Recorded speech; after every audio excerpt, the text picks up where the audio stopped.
আসসালামু আলাইকুম ভাই। আমরা একটি রুমের মধ্যে মাত্র 4 জন থাকি, কিন্তু এর মধ্যে 3জনই তারা অন্য ধর্মের, মানে খ্রিস্টান ধর্মের। তবে তাদের সাথে আমি সবসময় ভাই ভাই হয়ে থাকি। তারা সবসময় যেখানেই যাবে তারা তাদের কিছু ধর্মের মনোগ্রাম নিয়ে চলবে। আর তারা অনেক সময় অনেক শুয়োরের মাংস খায়। হয়তোবা তারা জানে না মুসলমান ধর্ম সম্পর্কে, তারা অনেক কিছুই জানে না। এতটুকু জানে যে হ্যাঁ, মুসলিম কোনো ধর্ম আছে।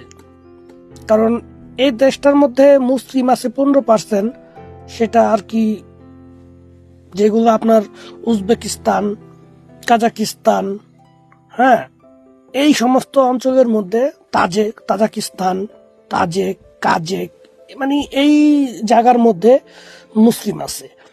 তো ওনারা সবসময় যেখানে যাবে ওনাদের কিছু সাইনবোর্ড আছে, খ্রিস্টান সাইনবোর্ড আছে, আপনারা জানেন সেই সাইনবোর্ডগুলো কিরকম। তো আমিও সবসময় যেখানে যাই আমিও একটা মানে মনোগ্রাম নিয়ে আসি। তো ওনারা দেখলে বুঝে যে এই ছেলেটা মনে হয় আমাদের ধর্মের না।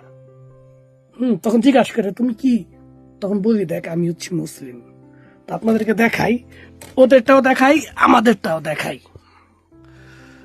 ওই যে দেখেন,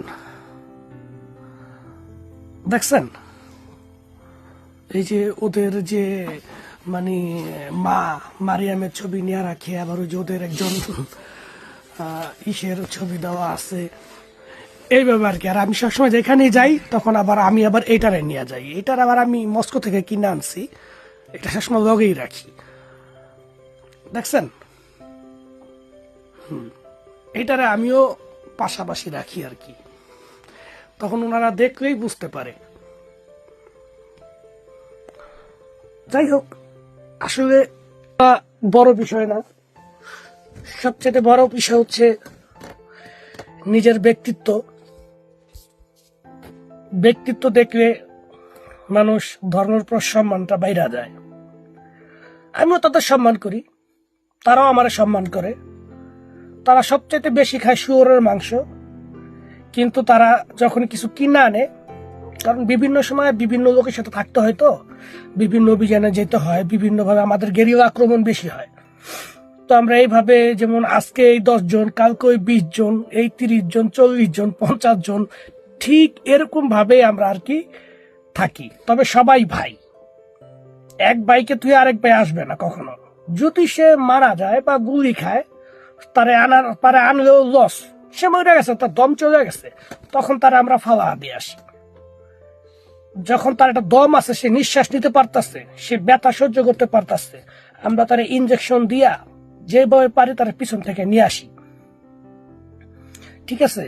তো আমাদের গেরিলা আক্রমণে আমাদের ক্ষতি কমই হয়, তবে আমাদের সবচেয়ে বেশি ক্ষতি হয় আমরা যেখানে বসবাস করি।